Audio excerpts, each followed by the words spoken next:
지리산 근처에 가면 특이한 안내문을 하나 발견할 수 있습니다. 바로 반달 가슴곰에 대한 안내 표지판입니다. 작년 교회 가을 소풍이었던 것 같은데 그때 소풍을 어디로 갈지를 정하면서 미리 이렇게 좀 답사를 좀 다녔었습니다. 그러다가 지리산에 있는 이 정령치 휴게소 거기가 좀 유명해서 한번 가보자 해가지고 제가 혼자 답사를 한번 갔었습니다. 그래서 가 가지고 내려서 바로 뒤에 등산로가 있길래 올라가서 이제 '등산로를 한번 갔다 와야겠다.'라고 딱 고개를 돌렸는데 거기에 들어서자마자 거기에 안내판이 하나 딱 붙어 있었습니다. "반달곰 출연 주의"라고 써 있었어요. 그래서 보자마자 '아 소풍 장소로는 안 되겠구나.' 뭐 미련 없이 뒤돌아서 내려왔습니다. 무서웠거든요. 반달곰은 무섭습니다. 이게 좀 작고 귀엽게 생겼지만 제가 알기로는 어쨌든 사람이 이길 수는 없는 그런 동물이기 때문에 산에서 만났을 때 상당히 '무서울 것이다.'라고 미리 예상을 만난 적은 없지만 멧돼지는 만난 적이 있는데 멧돼지는 진짜 무섭더라고요. 근데 멧돼지는 뭐 육식 동물도 아닌데 곰에 비하면 훨씬 더 약하지 않겠어요. 근데 반달가슴곰이 귀엽게 생겼어도 곰은 곰이니까 제가 여기에 제가 무서워서라기보다는 여러분의 안전을 위해서 제가 '아 여기는 안 되겠다.'라고 생각하고 다시 돌아왔습니다. 그러고 보면 옛날 조선 시대에는 산마다 곰 정도가 아니라 호랑이가 있었다고 하잖아요. 그래서 '그때 시절은 어떠했을까?'라는 생각을 잠깐 해 보니까 아찔해졌습니다. 이 반달곰이 있다라고 하는 얼마 있지도 않은데 혹시 그걸 만날까 봐 지리산이라는 큰 산에 들어가지도 못했던 저를 생각해 보면 그것만 해도 무서운데 하물며 산에 호랑이가 있다라고 하는 것을 그게 또 실제라는 생각을 해 보니까 '대체 어떻게 산길들을 우리 조상들은 다녔을까?'라는 생각을 해 봤습니다. 자료를 좀 찾아봤더니 과거에 어 그러니까 한양에 시험을 보러 가는 사람들이 있었잖아요. 과거 시험을 보러 갔었죠. 그래서 그런 선비들 같은 경우에는 호랑이가 주로 야행성이기 때문에 그래서 해가 완전히 중천에 있는 낮 12 시를 기점으로 해서 그때 잽싸게 산을 타서 내려오는 그런 방법들을 썼다라고 그렇게 기록이 남아 있습니다. 그리고 항상 장비를 챙기는 게 횃불을 붙일 수 있는 장비들과 또 화약, 또 창으로 사용 가능한 지팡이들을 챙겨서 그걸 잽싸게 또 이 창으로 바꾸어 가지고 이렇게 좀 자기 몸을 보호할 수 있도록 그렇게 했다라고 하는 거예요. 아니면 또 꽹과리도 챙겼다고 합니다. 그래서 미리 지나가기 전부터 큰 소리로 꽹과리를 막 울리면 호랑이가 사람이 지나간다는 걸 듣고 부디 미리 도망쳐 주기를 바라면서 그렇게 다녔다라고 하는 겁니다. 그런데 막상 이게 그냥 자료로 보니까 '그런가 보다.' 하는 것이지 저한테 만약 그 모든 장비를 다 주고 "자 이제 다 됐으니까 낮 12 시니까 괜찮을 거야. 산에 가."라고 하면 못 갈 것 같습니다. 그거 어떻게 들어갑니까? 그 안에 호랑이가 살고 있다는데.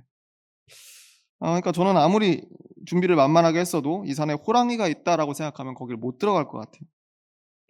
경북에 가면 문경시 그리고 또 충북에 있는 괴산군을 잇는 아주 유명한 고갯길이 하나 있습니다. 그게 바로 문경세제입니다. 잘 아실 겁니다. 거기에 대한 기록들을 보면 "호랑이의 공격을 받거나 도적들의 습격을 받는 일이 참 많았다."라고 그렇게 기록되어 있습니다. 그래서 그 고개를 안전하게 넘기 위해서는 혼자 넘어서는 안 되는 거죠. 불안한 겁니다. 그래서 "여러 사람이 함께 모여가야 됐다."라고 기록이 남아 있어요. 근데 그러기 위해서 반드시 들려야 되는 장소가 하나 있었는데 그게 바로 주막이었습니다. 주막. 그래서 옛날에는 큰 고갯길에 들어서기 직전에 주막들이 모여 있는 주막촌들이 많이 있었다라고 그렇게 되어 있습니다. 그래서 산을 함께 넘을 사람들이 이 주막에서 서로 팀을 짜서 출발을 했다라고 하는 거예요. 그러니까 이 TV에서 방영했던 그런 조선시대의 사극들, 그 사극들을 보면 이 주막이 아주 자주 등장하는 것을 우리가 기억합니다. 워낙 다양한 사람들이 주막에 모여 있기 때문에 이 주막이라는 곳이 굉장히 중요한 장소로 그렇게 자리를 하고 있었죠. 왜냐하면 거기에서 수많은 정보들이 막 왔다 갔다 하지 않습니까? 중요한 정보들은 꼭 주막에서 주워 듣게 된다라고 하는 그런 설정이 이 사극 가운데 늘 있었다라고 하는 겁니다. 그리고 결정적으로 그 주막의 주인이 참 중요했습니다. 그 주인은 바로 주모였죠, 주모. 그래서 주모라고 하는 그 캐릭터들을 우리가 잘 떠올려 보면 사극에서 봤으니까 그 캐릭터들을 잘 떠올려 보면 항상 이 모르는 게 없어요. 모든 소식에 능통한 사람이 바로 주모였습니다. 그 어떻게 보면 조선시대 최고의 정보통은 그 주막에 있는 주모들이었겠죠. 그리고 눈치가 매우 빨랐습니다. 지극히 현실적인 인물로 그려지는 경우가 많았죠. 그러니까 어떻게 하면 이 외상에 붙이고 국밥을 좀 얻어먹고 도망갈까라고 생각하는 얌체 손님들의 마음을 이 주모는 이미 다 눈빛만 봐도 다 파악을 하고 있는 거죠.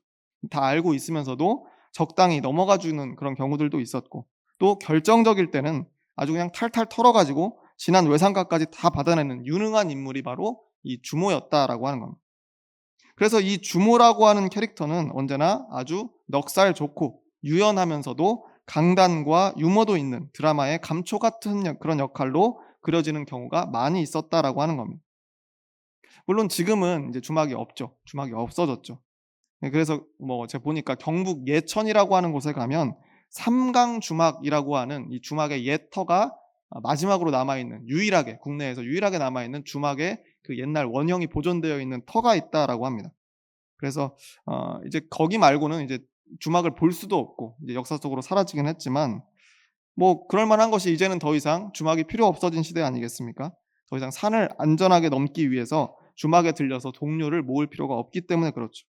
그런데 이 역사 자료에 남아 있는 그 옛 주막의 활기, 또 날 것 그대로의 정감 있는 서민들의 분위기, 그리고 그 모든 것을 아우르는 중심에 있었던 그 주모의 존재가 여전히 저는 흥미롭게 느껴지는 그런 부분이긴 합니다. 우리가 보는 한글 성경, 지금 개역 개정 성경인데, 이 성경을 통틀어서 이 주막이라고 하는 단어가 나오는 곳이 딱 한 군데 있습니다.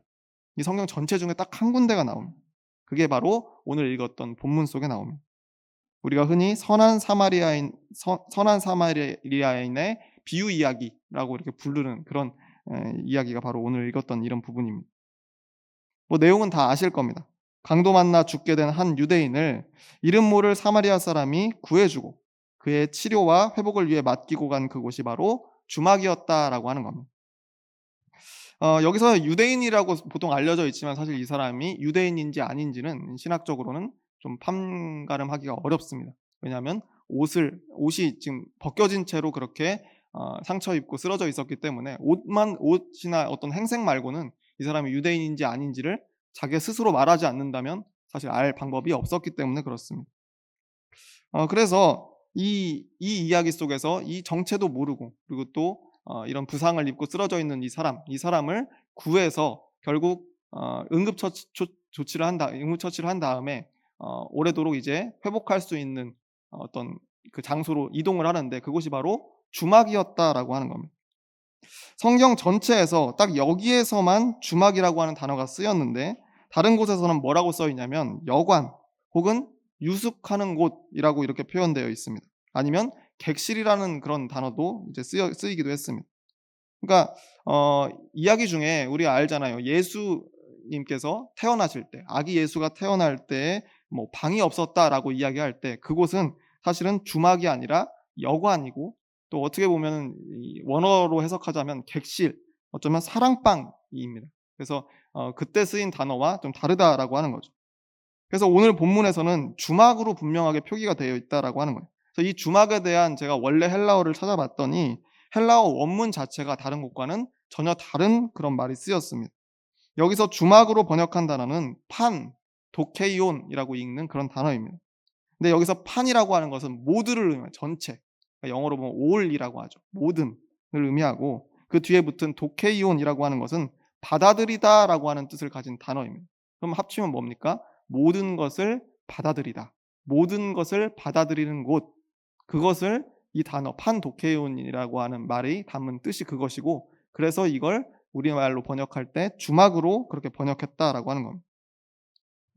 다시 말해서 이 주막이라고 하는 것은 모든 사람을 받아들이는 곳이라고 하는 뜻을 가지고 있는 거죠. 돈을 지불하고 누구든 원하는 사람이 와서 쉬어갈 수 있는 상업적인 숙박 시설을 가리키는 말이 바로 판도케이온이었습니다. 그러니까 아기 예수가 태어난 그 여관이라고 하는 것은 헬라어 원어 자체가 다릅니다. 그래서 일반 가정집의 사랑방을 그렇게 뜻하는 그런 말이었다는 거예요. 그러니까 성경 속에 등장하는 모든 여관이나 유숙하는 곳으로 번역된 공간들은 돈을 내는 곳이 아니었어요. 돈을 내고 누구나 이용할 수 있는 그런 숙박시설이 아니었다라고 하는 겁니다. 그냥 일반 가정집의 사랑방이나 다락방이었다라고 그렇게 보시면 될 것 같습니다. 그런데 오늘 본문에서 주막으로 번역한 이 단어는 돈을 내고 이용하는 숙박시설을 말하고 있었다라는 거예요. 그런 곳을 우리말로 번역하면서 주막이라고 하는 단어를 사용한 거, 이게 저는 아주 적절한 번역이었다고 생각합니다. 새 번역이나 혹은 공동 번역을 보면 거기에 그냥 똑같이 여관으로 되어 있거든요. 그런데 여기서 개역 개정은 다른 단어를 썼죠. 주막이라는 단어를 썼는데 이게 아주 적절한 번역이었던 것 같습니다. 왜냐하면 오늘 말씀 속에 등장하는 이 주막이라고 하는 공간이 우리나라 전통의 주막이 가지고 있었던 분위기와 여러모로 비슷했기 때문에 그렇습니다. 오늘 본문 첫 절인 누가복음 10장 30절 말씀을 보면 이렇게 시작합니다. 예수께서 대답하여 이르시되 어떤 사람이 예루살렘에서 여리고로 내려가다가 강도를 만나매 강도들이 그 옷을 벗기고 때려 거의 죽은 것을 버리고 갔더라라고 되어 있습니다. 어떤 사람이 예루살렘에서 나와서 여리고를 향해 가다가 강도를 만났는데 지금 상태가 거의 빈사 상태, 거의 죽게 되었다라고 하는 겁니다. 그래서 당시 이 예루살렘에서 여리고로 향하는 이 길을 우리가 좀 알 필요가 있는데, 이 길이 급경사의 내리막의 산길이었습니다. 그리고 광야길이었어요. 아무것도 없는, 사람이 살지 못하는 곳이었습니다. 그런데 여행객들은 많이 왔다 갔다 하는 장소. 그러면 뭐가 많겠습니까? 강도 떼가 자주 출몰하는 곳이 바로 여기였다는 겁니다. 그래서 이미 강도 떼가 많은 곳으로 유명한 길이 바로 이 길이었습니다. 그러니까 이 길을 가다가 강도에게 당한 피해자를 만나는 것이 그리 놀라운 일이 아니었다라고 하는 겁니다. 이 길이 원래 위험하기로 유명한 길이었으니까. 마치 옛날 조선시대에 주막이 있던 문경세제 거기처럼 이곳도 그렇게 우범지대였다라. 그때는 물론 호랑이 아니면 도적대들 다 같이 있었지만 여기서 호랑이는 없어도 강도떼가 이렇게 득실거리는 그런 곳이 바로 여기였다라고 하는 겁니다. 그래서 오늘 예수님은 이 비유 말씀 속에서 이 이름 모를 어떤 사람이 예루살렘에서 여리고로 가는 그 위험한 길을 가다가 강도를 만나 거의 죽을 정도의 큰 부상을 입고 쓰러져 있었다라고 이야기를 시작하신 겁니다. 누구나 다 아는 내용이니까. 그런 일이 평소에도 비일비재한 일이었기 때문에 예수님께서 이런 비유 말씀을 하셨던 거죠. 이어지는 31절과 32절 말씀에 이렇게 되어 있습니다. 마침 한 제사장이 그 길로 내려가다가 그를 보고 피하여 지나가고 또 이와 같이 한 레위인도 그곳에 이르러 그를 보고 피하여 지나가되라고 되어 있습니다. 그런데 거기에 한 제사장이 지나갑니다. 그래서 그 강도당한 사람을 발견했습니다. 못 보고 지나친 게 아니에요. 분명히 성경에 써 있죠. 보고라고 되어 있습니다. 발견했는데 피해서 그냥 지나갔다라고 하는 겁니다. 제사장이 뭐 하는 사람입니까? 제사를 인도하는 사람 아니겠습니까? 하나님 앞에서 백성들의 죄를 대신 고백하고 용서와 구원의 선포를 하는 하나님의 일꾼입니다. 그런데 눈앞에 피 흘리고 쓰러져 있는 부상자를 보고도 오히려 도와주지 않고 피해서 지나가 버렸다라고 하는 겁니다. 어떻게 그럴 수 있나 싶은데 바로 뒤에 이어서 레위인이 도착합니다. 제사장이라고 하는 말이 없는 것을 봐서 아마 이 레위인은 제사장보다는 그냥 성전에서 실무를 담당하는 직원 같은, 요즘 말로 직원 같은 개념이었을 겁니다. 그러니까 제사장보다 뭐 상징성은 좀 덜하긴 한다고 하더라도 이 레위인이라고 하는 사람도 역시 마땅히 약자를 보호하고 도와줘야 될 사람이죠. 성전에서 일하는 사람이었으니까. 하나님의 일을 하는 사람 아니었겠습니까? 그런데 이 부상자를 보고 똑같이 피하여 지나갔다라고 그렇게 되어 있습니다. 도와줄 것, 당연히 도와줄 것이다 라고 그렇게 기대가 되었던 제사장과 레위인은 죽어가는 이 사람을 보고도 그냥 지나갔다는 겁니다. 그런데 오히려 의외의 인물이 나타나서 도움의 손길을 내밉니다. 이어지는 33절부터 34절 상반절 말씀에 이렇게 기록되어 있습니다. 어떤 사마리아 사람은 여행하는 중 거기 이르러 그를 보고 불쌍히 여겨 가까이 가서 기름과 포도주를 그 상처에 붓고 싸매고 라고 되어 있습니다. 어떤 사마리아 사람, 이름은 알 수 없지만 어떤 사마리아 사람만이 쓰러진 사람을 불쌍히 여기고 응급처치를 했다라고 하는 겁니다. 제사장과 레위인은 스스로를 정결하다고 여기는 유대인이었습니다. 그런데 그 이름값을 못하고 그저 피해서 도망가기에 바빴고, 오히려 유대인들 입장에서는 이방인들만도 못하다라고 더러운 배신자로 취급하던 이 사마리아 사람이 오히려 선을 베풀었다라고 하는 겁니다. 바로 이 부분이 이 이야기의 핵심적인 가르침이죠. 예수님은 유대인들 앞에서 이처럼 파격적인 비유의 말씀을 지금 하고 계셨다라고 하는 겁니다. 그런데 이 이야기 속에는 그다지 주목받지는 못하지만 사마리아 사람이 워낙 강하고 그리고 또 그 앞에 지나갔던 제사장과 레위인의 그 이야기가 이 뇌리에 깊이 박혀 있기 때문에 그것 때문에 그다지 주목받지는 못하지만 분명히 큰 역할을 하고 있는 사람이 한 명 더 이 이야기 속에 숨어 있습니다.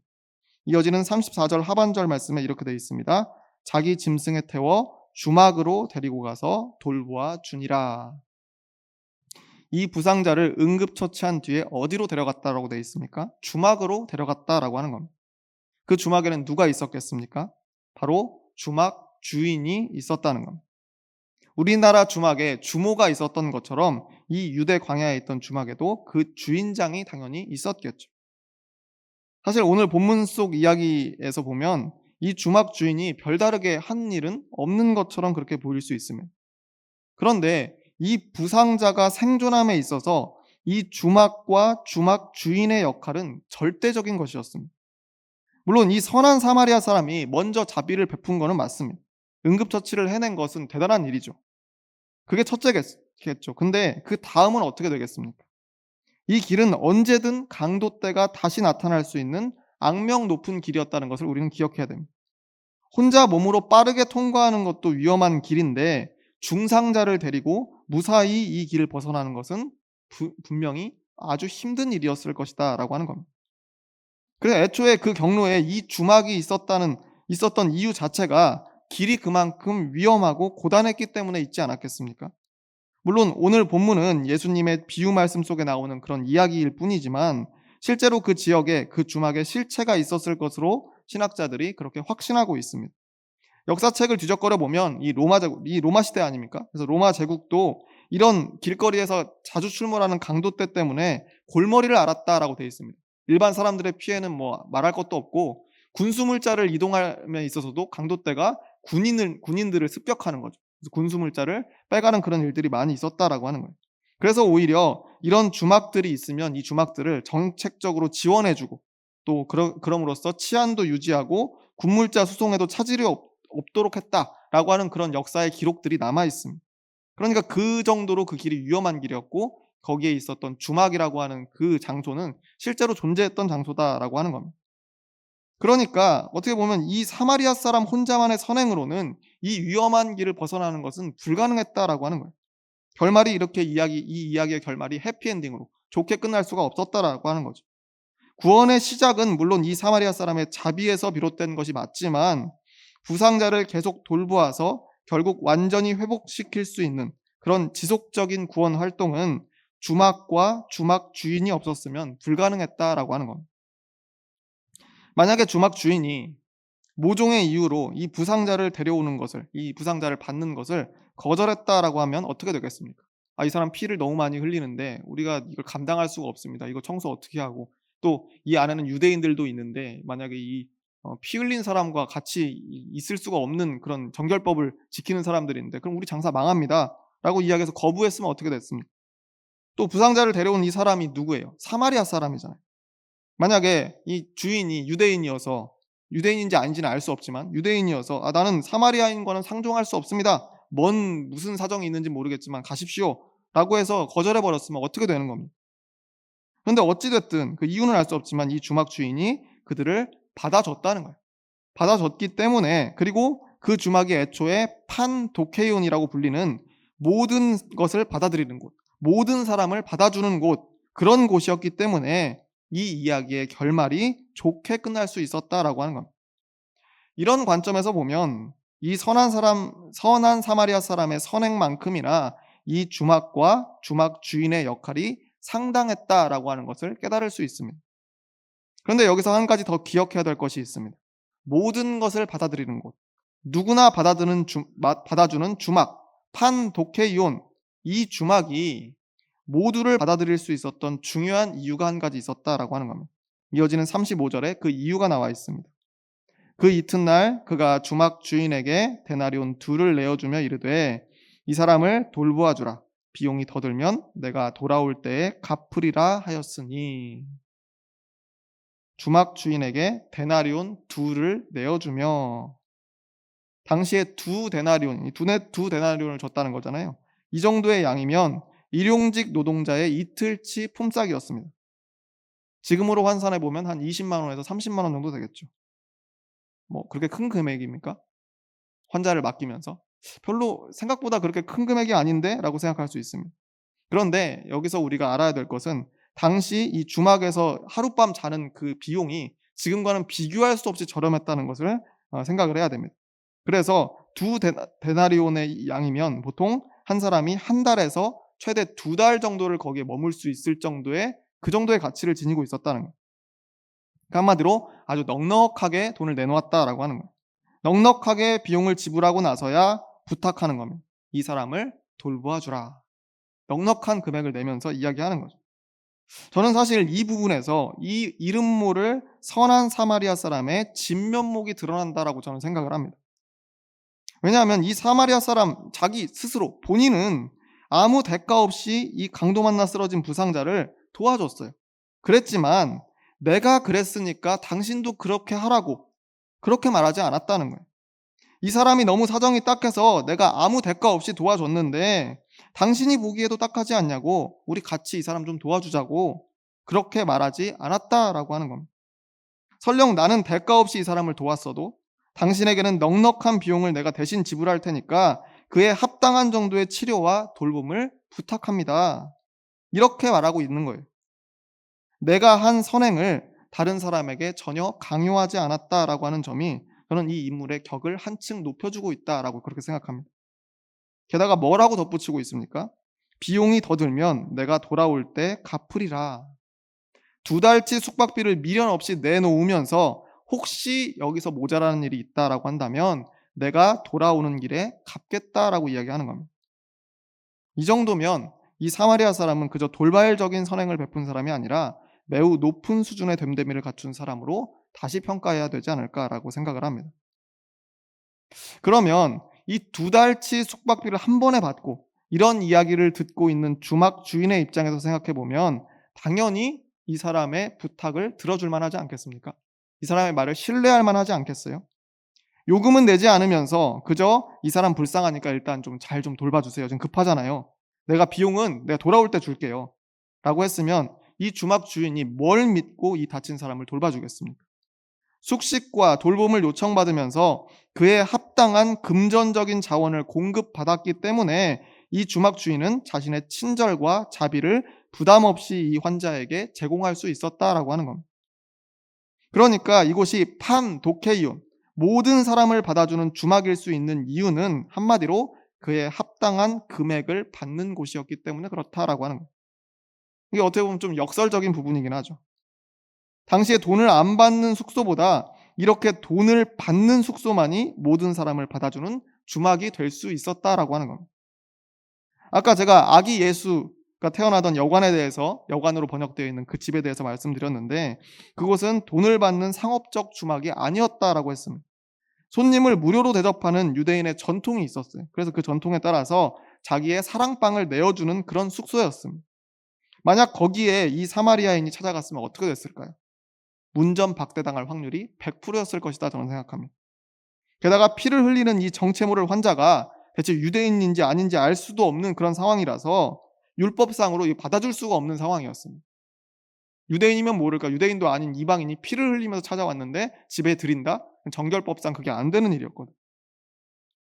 그러니까 얼핏 생각할 때는 이런 불쌍한 사람들을 돕는 것은 당연한 일이니까 이렇게 2달치 숙박비를 받지 않고도 잘 돌보아 주는 것이 진정한 선행이 아닐까 생각할 수 있지만 현실은 당시의 무료 숙소들이라는 곳은 대부분 자신과 이해관계가 있는 사람 혹은 종교적인 결격 사유가 없는 사람들만 받아줬다라고 하는 거예요. 그랬을 뿐이지 모든 사람에게 열려 있는 공간이 결코 아니었다라고 하는 겁니다. 이게 현실입니다. 아까 매정하게 지나간 제사장들, 제사장 그리고 또 레위인이 있었죠. 그런 사람들은 이런 주막에서 묵는 일이 거의 없는 사람들이었어요. 왜냐하면 그 사람들은 아무하고나 같이 밥을 먹을 수가 없는 사람들이에요. 아무하고나 잠을 같이 잘 수가 있는 사람들이 아니에요. 율법, 정결법에 의해서 이방인들과 접촉하는 것만으로도 자신들이 더럽혀진다라고 생각했던 사람들이거든요. 그래서 이 사람들은 주막에 가지 않았어요. 이미 자신들이 아는 사람의 집에 무료로 숙박하기로 약속을 해 두고 움직이는 사람들이었다는 거예요. 아마 그래서 더욱 급히 그냥 지나친 다음에 급히 갈 길을 서둘렀을 수도 있다라고 저는 생각합니다. 왜냐하면 강도 만난 사람, 그 사람을 구조하면 해가 지기 전에 그 아는 사람의 약속한 그 집에, 무료 숙박하는 그 집에 도착하지 못할까 걱정됐기 때문에 못 도와주고 그냥 지나쳐서 못 본 척하고 지나간 것이 아닐까, 그렇게 생각도 해 봅니다. 여기서 재밌는 사실은 우리나라 양반들도, 조선시대 우리나라 양반들도 주막에 묵는 것을 굉장히 꺼려했다는 거예요. 그런 일은 비상 상황이 아니면 잘 없었다라고 하는 거예요. 대부분은 연줄이 있는 현지 양반집에 가서 사랑방에서 무료로 자고 갔다라고 하는 겁니다. 주막에서 상인이나 천민들과 함께 섞여 자는 것은 채통이 떨어지는 일이다라고 생각했기 때문에 그렇습니다.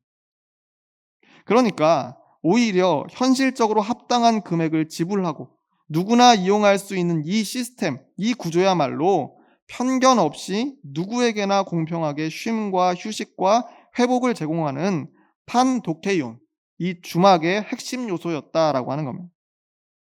그렇게 생각할 때 넉넉한 숙박비를 받고 고개를 끄덕이면서 이 중상을 입은 환자를 받아준 주막 주인을 우리가 이제는 좀 더 입체적으로 이해할 수 있게 됩니다. 이 주막 주인에 대해 저는 이렇게 표현하고 싶습니다. 현실적인 구원자. 현실적인 구원자다라고 그렇게 표현하고 싶습니다. 이곳까지 환자를 데려온 선한 사마리아인, 그 선한 사마리아인은 이상적인 구원자일 수 있지만 이 사람은 결국 이 환자와 딱 이틀 동안 같이 있었습니다. 응급조치라는 건 대단하죠. 대단한 일이고 여기 주막까지 운반해 온 것도 대단한 일입니다. 그러나 이 사람은 딱 이틀 동안 있고 다시 길을 떠났습니다. 이후에 얼마나 길어질지 알 수 없는 긴 치료의 기간 동안 이 부상자와 함께한 사람이 누굽니까? 이 사마리아 사람이 아니라 주막 주인이었다는 겁니다. 그런 주막 주인에게 필요한 것은 그 치료와 돌봄을 지속할 수 있는 자본이었습니다. 돈이었죠. 한쪽이 헌신하고 희생하는 구원, 그 구원은 지속 가능한 구원이 아닐 수 있습니다. 보고 듣기에는 더 감동적일 수 있을지 몰라도 언젠가는 소모되고 고갈되어 버릴 위험이 있는 것이 한쪽에서 계속 헌신하는 그런 구원입니다. 그런 면에서 이 주막 주인의 모습은 자신이 베푸는 친절과 자비가 고갈되지 않도록 자기 자신을 지키고 돌볼 줄 아는 현실적인 구원자의 모범이 된다라고 하는 겁니다. 주막 주인은 자기 할 일이나 일상을 제쳐두고 팔 걷어붙이고 부상자를 돌보지 않았습니다. 그러나 자신이 매일 하는 주막 주인으로서의 그 일이 이 부상자를 구원했습니다. 그리고 그 주막이 딱 그 장소, 예루살렘에서 여리고로 내려가는 그 위험한 우범지대에 있었다는 것 그 자체가 이 부상당한 사람의 구원에 결정적인 기여를 하게 됐다라고 하는 겁니다. 결국 이 주막 주인은 자신의 일상에 충실하면서도 이 구원 이야기에서 빼놓을 수 없는 결정적인 역할을 해내고 있는 겁니다. 비록 모든 것을 제쳐두고 부상자를 구하고 대가 없이 자기 돈을 다 내놓고 거기에 심지어 돌아오는 길에 모자라는 부분은 더 내겠다는 말까지 덧붙였던 그 선한 사마리아 사람만이 완전히 영웅 취급을 받으면서 2000년 동안 사람들의 입에 의롭고 자비로운 사람으로 오르내리기는 했지만 조용히 그 뒤에서 얼마나 더 걸렸을지 모르는 긴 치료의 시간들을 책임졌던 이 현실적인 구원자가 바로 이 주막 주인이었다는 점에서 저는 이 주막 주인을 우리가 이제는 재평가해야 되지 않나라고 그런 생각을 해봤습니다. 오늘 본문의 말씀은 사실 우리가 익숙하게 잘 아는 그런 이야기입니다. 우리는 이 말씀을 듣고 읽고 들을 때마다 이 말씀 가운데 선한 사마리아 사람, 그런 사람처럼 살아가야 되겠다라고 하는 것을 다짐하는 경우가 참 많이 있습니다. 만사를 제쳐두고 눈앞에 어려움을 당한 사람을 위해 무조건적으로 모든 것을 감당하고 책임지는 구원자의 모습, 그런 모습을 담기를 바라는 거죠. 그런데 우리는 때로 그렇게 우리를 담대하게 내놓았다가 모든 것이 고갈되는 경험을 하게 됩니다.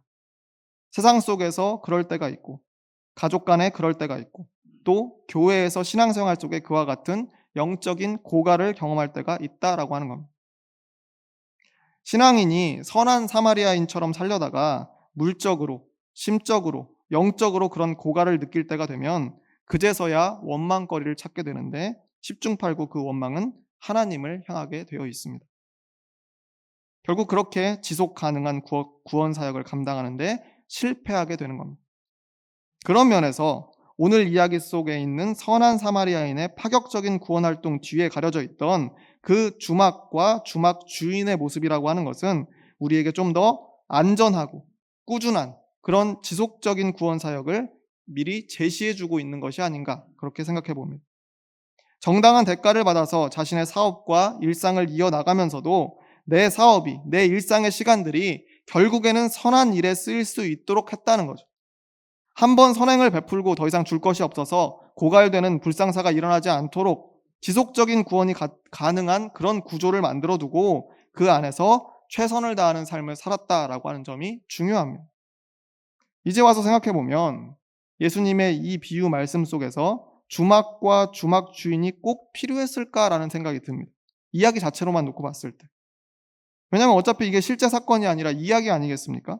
단지 이 사마리아 사람의 헌신적인 구원 활동 그것만을 강조하고 싶으셨으면 주막과 주막 주인이 나올 이유가 없잖아요. 그냥 이 사람이 구원해서 구조해서 원래 살던 집으로 잽싸게 도망을 갔는데 다행히 강도들의 눈을 피할 수 있었다. 이게 이야기니까 그렇게 이야기하고 마무리하면 되는 거 아니겠습니까? 그런데 굳이 여기에 주막과 주막 주인의 이야기를 여기에 넣었다라고 하는 겁니다. 어쩌면 예수님께서 이 이야기 속에 주막과 주막 주인을 등장시키신 것은 우리가 이상적인 구원자인 사마리아 사람뿐 아니라 현실적인 구원자인 주막 주인의 모습을 볼 수 있기를 기대하신 것이 아닌가라고 저는 생각해 봅니다. 예수님께서는 오늘 이 본문 묵상을 통해서 우리에게 세상 구원을 위해 우리 인생의 우물 속 바닥까지 다 긁어서 퍼 올려줄 필요는 없다라고 말씀하시는 것 같습니다. 오히려 지속 가능한 구원 사역을 위해서는 자기 자신의 삶과 일상을 돌보고 튼튼하게 가꾸라라고 하는 그런 교훈을 우리에게 깨닫게 해주시는 것 같아요. 바라기는 오늘 함께 나눈 말씀들을 통해서 우리 자신의 마음과 영혼을 먼저 돌보고 불안함 없이 튼튼한 우리 인생 위에 고갈되지 않는 자비와 선행을 쌓아가시기를 바랍니다. 그래서 강도가 득실거리는 그 위험한 길에 모든 사람을 받아주는 선한 주막을 짓고 그 길에 오래오래 있으면서 수많은 사람에게 구원을 제공했던 주막 주인처럼 현실적인 구원자의 삶을 살아가는 저와 여러분이 모두 되시기를 주의 이름으로 축원합니다. 기도하겠습니다.